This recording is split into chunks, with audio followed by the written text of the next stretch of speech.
Hi guys, welcome back to another housey video. We're going to be talking about the pros and the cons of new builds versus pre-existing homes. This was kindly requested by a lovely lady called Sophie, and loads of people requested this on Instagram as well. So I thought I'd make it for you. Before we get into the video, let's just arrest? No, we're not going to arrest anyone. Let's address the negative Nancy's that may well point out that I do not currently own a home.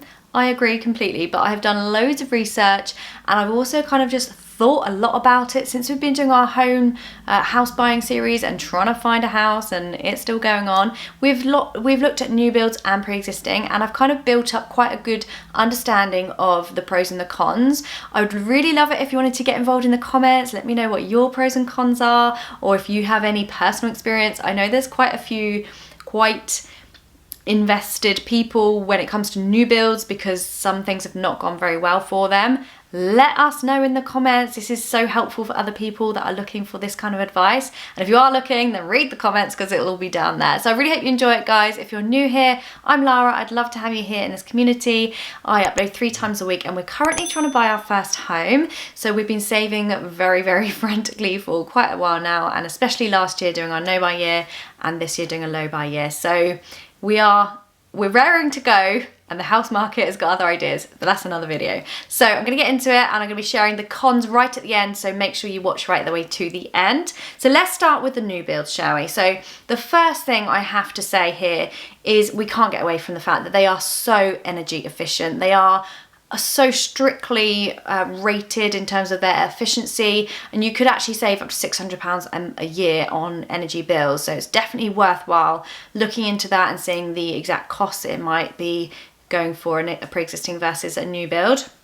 If you see me looking down, it's because I've got my notebook with all my notes. I love a notebook, guys. So the second one is kind of a good thing and a bad thing, but I've written it in the pros, and that is that you get the Help to Buy grant, and you can also get the shared ownership option as well. So this is a brilliant way of getting people on the property ladder. Let's not beat around the bush. This is obviously a government incentive to help people get onto the ladder.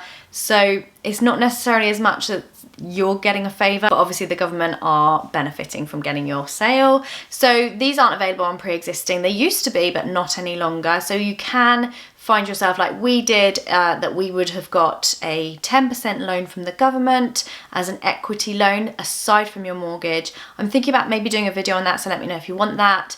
But aside from your mortgage, you then get a government loan, which makes it just more affordable for people to get onto the housing ladder. Like with us, it meant that we could buy a house that we would never have been able to get a mortgage on.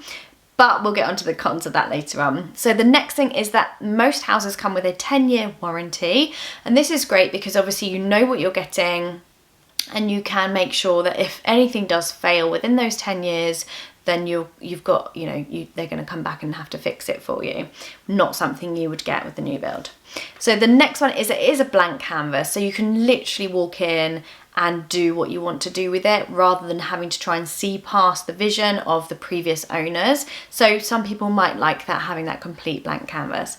The next one is it is always a very swift purchase. Obviously there's no chain in front of you, and what I found is that the process, I mean, they gave us a 30-day process of exchange. So from when we reserved to exchange, there was Christmas in the middle, but it only really would have delayed it by 2 days, the 2 days of Christmas, because they use their own agent. So it's very snappy. They know exactly what they're doing and they get it done. So that could be a benefit if you want a quick moving process. The next one is obviously the look of them. They do look very, very nice. Very clean finish. It's all freshly painted and decorated for you.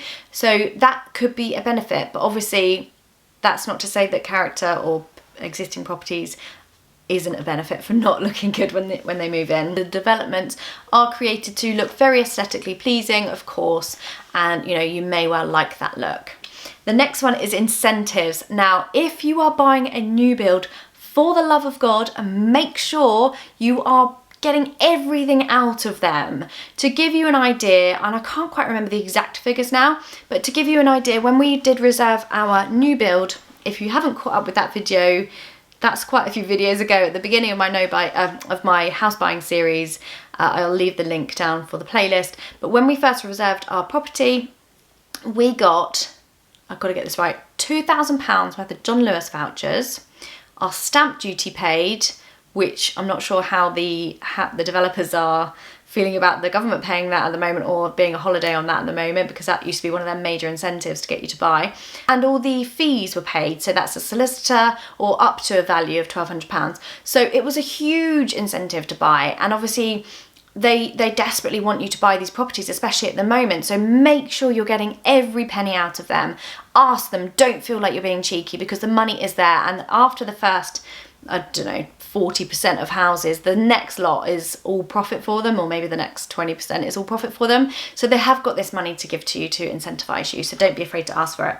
The next one is snagging. Once you move in, you've got 14 days, you write everything down that you're not happy with. There's a bit of a scuff in the paint marks, there's the wood isn't quite finished on one of the doors, anything like that, write it down, and they have an obligation to come and fix it for you. Whether they do it quickly or not is another matter. The next one, and I cannot read my, oh yeah, security. I think what I mean by that is that the developer has to have a certain amount of trust and that you're going to put into them, because they need to make sure they're not going to lose their 5-star rating, whatever it is. Finally, with a new build, obviously you can build to order. So you can choose the tiles in the kitchen and the bathroom, you can choose the carpet, you can choose how you want your kitchen finish to be. And obviously that's not something you're going to be able to do when you are buying a pre-existing home, but you will have to do that before it goes to that part of the building process. So when it's on plan, you can choose all of that thing. So it's a great way of really feeling like you own the home before you move in. Okay, so going on to the cons of the new builds, and then we'll do this for the existing.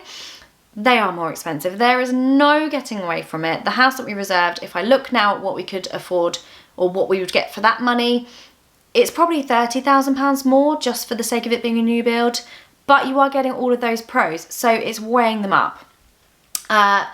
Lack of character. People do love character features with high ceilings, fireplaces, and these aren't really the sort of things that you're going to get with a new build building. But again, you do get a lot of brand new things instead. So it depends on the style that you like.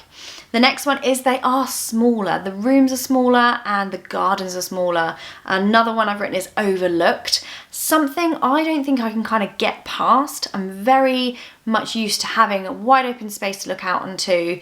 And for me, that is a real benefit to older builds, because in general, this is a generalization, they are not as packed in together and you get more space. So definitely kind of make sure you know what you're getting when you do move in, and that you're going to probably be quite overlooked. Next one is they've got quite thin walls, so obviously that will help with the energy efficiency, because it's going to heat everything up a lot quicker. But you're going to be hearing a lot going on at number 27, and you'll probably know what they're having for dinner because you can hear it all. So just things like that, maybe just be aware of. And the next one is that you are tied usually to the conveyancer, because they're partnered with them. Now, we were told, and I mentioned this a few times with my mortgage advisor, because when we reserved our property, we were told we had to go through their mortgage advisor. Now, later, when I spoke to our heaven-sent mortgage advisor, who's been brilliant for us, she was like, that's basically illegal. They cannot make you go through their mortgage advisor. It can be a third party. So you're really tied to their contractors, as it were, because they want that quick transfer and that quick completion. So make sure you can use your own if they let you, and maybe don't take their answer for it. We didn't have a clue, we didn't know. And as I've said, if you need a mortgage advisor, let me know. I can put you in touch with her. She's been brilliant for us. I'm self-employed, so she's dealt with all those different issues as well. So just don't take their word for it. Maybe just ask around before you go with what they suggest. Okay. Now, onto the old. So when I say old, it could be 3 years old. You could benefit from all of these amazing things with the 10-year warranty. You get 7 years left. You could get the new house. You could get beautiful, clean living, and energy efficient, but you could be paying the 3-year price. It's like buying a brand new car. Buy it 3 years later and you save loads of money. So it's not always old. However, obviously if you're going old pre-existing, you're going to be getting character and history and a really nice kind of story to that house. Another family's grown up there. The next one is space, and bigger rooms and storage. Now this is a real big one. The one we reserved actually did have loads of storage, but I do feel like older buildings have got so much more space, bigger gardens, you're not as overlooked, and it really does depend on if that's your thing. If you don't care, then it's fine, because obviously you're going to get benefits for the new build. But if you do want to be more spacious, bigger rooms and less overlooked, then an older property as a generalization has probably got more of that. The next biggest one is it's more affordable. You get much more for your money, as I've said, but you then obviously don't get the additional things that you would get from a new build. And for us, you know, that is a key factor. And another one that I love is like the sense of community. When you live in a pre-existing street, you're joining a community rather than just being all brand new. No one really knows each other, and I don't know, you would obviously build that potentially, but I just feel like it's really nice that you get a sense of community when you move into an older property. The next one is negotiating. Now you've probably got a better chance of negotiating with an owner, especially if you're in no chain like us, or you're just in a really good position. So that's a bonus, I think, that not necessarily you'd get with the new builds, although we did get, I don't know how much it was off now, I think 7,000 or something off. Extras that it comes with. Now this is not to be sniffed at. You get the curtain poles if they choose to leave them. You might get that lovely gas fireplace that they put in. You might get the decking, you know, little things like that that you're not going to have to landscape the garden. That should have been one of my cons on my on the new builds, because you have to pay for all of those things. So you're getting these things that you might not realise, but actually it's all included in the price. And I did write after that, landscaping done, very true. You are getting a garden that's already been maintained and developed and grown with love, which you wouldn't get. You have to pay to get it turfed, even in a new build for the most part. Again, another thing that you could get added if you wanted to negotiate the incentives for a new build. And then there's a potential as well. You can potentially increase the value so much more on a pre-existing home, because you can build an extension, develop the side, or, you know, renovate the garage into a playroom, that kind of thing, that you can actually build on the value. The next thing is going to be the cons for the old pre-existing, before I go on to what we would choose. The chain. Obviously you are at the hands of 5 different people in the chain potentially, if you're a second time buyer, first time buyer, and then they've got plenty of people ahead of them. So it's not quite as quick and simple moving into a pre-existing home. Obviously we are yet to feel the wrath of the gazump, and that fills me with dread, because we can't even find a home that we love, let alone finding it and then losing it. That must be awful. The next one, they're not as energy efficient. Obviously, some have been done to be up to current modern day standards, but in general, they're not as energy efficient as a new build would be. A lot of them will probably need some work needed, so you need to factor that in. Obviously, the house that we wanted, that was the best house that we have seen on this whole journey, we knew it was going to cost about £40,000 to get to like a livable state, or not livable, but you know, as we would like it. And you've got to factor that into the price. It's really expensive. But of course you are then adding to the value. And there's no guarantee on pre-existing homes. So, you know, if your boiler goes a week after living there, you're gonna have to buy a new one, and that is the problem. So yeah, those are the kind of things. This is getting a bit of a lengthy video, but I really wanted to really hammer down some of the points in case you are also wondering what to do, because it's a minefield as it is, let alone choosing the initial what would you rather. So let me just have a really quick chat about what we would prefer. So we've obviously reserved a new build in the past. We loved it for its like clean, brand new. I mean, it was beautiful. Everything was stunning, and yeah, I loved that. But for us, the con of the expense and the kind of rabbit warren living almost, I don't think we would buy a new build. I think we'd buy a pre-existing, and that is simply because we could get a lot more for our money.